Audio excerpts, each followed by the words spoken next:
Une suite de France Bleu Gascogne. À bien David. Notre personnalité du jour sur France Bleu Gascogne s'appelle Serge Tachon. Bonjour Serge. Bonjour Fabien. Alors Serge, on va parler de ce nouveau roman que vous venez de sortir il y a 2 semaines, Vague de mystère sur Mimizan, meurtre dans les Landes. Déjà première chose, votre parcours, vous en êtes à votre 6e roman. Oui, c'est ça, mon 6e roman policier. Et donc à chaque fois des romans régionaux ou pas forcément? Alors la plupart, oui, sauf le dernier qui est sorti en 2022, Jeunesse de l'Apocalypse, ce n'est pas un roman à connotation régionale, mais autrement les autres, oui. C'est très agréable d'inclure la région dans son récit. Un roman qui a même été comparé, donc pas celui-ci mais celui d'avant dont vous nous parliez, à Da Vinci Code. Oui, tout à fait. Parce que j'ai été toujours fasciné par le roman de Dan Brown et j'avais depuis très longtemps l'idée de faire un roman comme ça avec ésotérisme, des mysticisme. Donc ça m'a beaucoup plu d'écrire cette histoire, mais là c'est vrai que je reviens dans la région parce que en plus l'histoire se prête bien à la région des Landes. Et Dan Brown reste un peu une inspiration même dans ses romans régionaux ou pas forcément? Non, pas forcément, non. Alors mon inspiration c'est plutôt John Dixon Carr. D'ailleurs, Vague de mystère sur Mimizan, c'est vraiment un roman hommage à John Dixon Carr. J'aime beaucoup, voilà, ce qu'on appelle le whodunit en anglais, l'obédience d'Agatha Christie un petit peu. Alors, Vague de mystère sur Mimizan, meurtre dans les Landes, ça se passe en 1969, à Mimizan donc. C'est ça.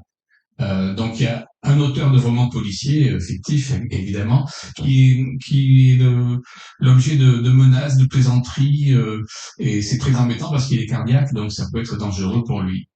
Donc il y a un ami médecin qui a des goûts pour le métier de détective qui est dépêché sur les lieux et qui va essayer de voir si vraiment c'est de la plaisanterie ou si ça cache quelque chose de plus grave. Oui, savoir si l'homme était, l'homme était malade de base, ça, on le savait. Oui, Ouais, tout c'est le ça. monde le sait, c'est ça le problème. Tout le monde sait qu'il est cardiaque. Donc, dans la tête des gens, en fait, c'est normal qu'il ait pu décéder des suites cardiaques. C'est ça, Ouais. voilà. Mais, alors, il est pas mort dans l'histoire. Ah non, il est pas mort, pardon. Oui, il est menacé, mais il est pas mort. Oui, oui. Mais voilà, donc ça peut devenir un jeu dangereux. Au final, les inspirations, vous les puisez où? Parce qu'il faut quand même aller chercher loin pour en arriver à de tels romans. Oui, alors c'est toujours ce qu'on me dit. Alors, moi finalement c'est un petit peu la langue que je parle. Donc en fait, je me pose même pas cette question. L'inspiration vient, les situations germent avec le temps.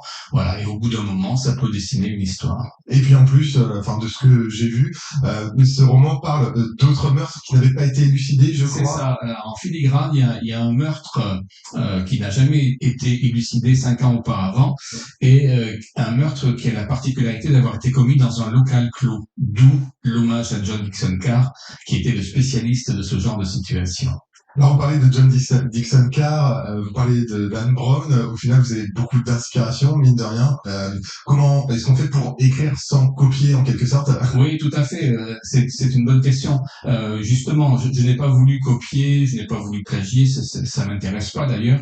À mon niveau, j'essaie voilà, d'après tout ce que j'ai lu, tout ce que mon cerveau a emmagasiné, voilà, ça me permet de créer des situations nouvelles, voilà, tout en restant classique et de pouvoir contenter pardon les lecteurs de ce genre de roman, un roman policier. Et c'est vrai qu'en allant faire quelques recherches, vous avez reçu des critiques quand même relativement élogieuses sur toutes vos œuvres. Donc, on a hâte de lire ce nouveau roman, Vague de mystère sur Mimizan, meurtre dans les Landes. Vous savez où est-ce qu'on peut le retrouver? Un peu partout dans les librairies de la région. Partout en librairie, espace culturel, il est en vente partout.